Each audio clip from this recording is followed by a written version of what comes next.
I'm Brownfield commodity market reporter John Perkins at the opening market minute for Monday, June 2nd. Soybeans are down modestly so far to start the week, pressured by spillover from a lower move in soybean meal this morning, along with an uptick in the trade tensions between the United States and China following some recent rhetoric by both of their leaders. Definitely going to be one to watch there, even if it doesn't have an immediate impact on demand for U.S. soybeans from China. Corn is modestly higher, keeping an eye on the U.S. planting pace, expecting some late delays in parts of the Midwest and Plains over the next couple of days. However, this precipitation is shrinking drought areas and will be good overall for soil moisture down the road.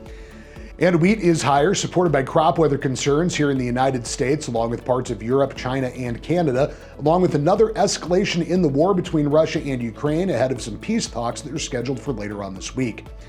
Live and feeder cattle are higher, supported by Friday's higher close in box beef and last week's direct cash cattle business. They are watching the distribution of this week's show list and waiting to see what that looks like in relation to last week. Market ready numbers could be tighter in many of the major feeding areas. And hogs are mixed, mostly modestly higher. Pork did close sharply higher on Friday, but there are some questions about sustained domestic and export demand. On the export front, that's tied to the trade tensions with China. With the opening market minute for Monday, June 2nd, I'm Brownfield commodity market reporter John Perkins. Stay tuned for this afternoon's update.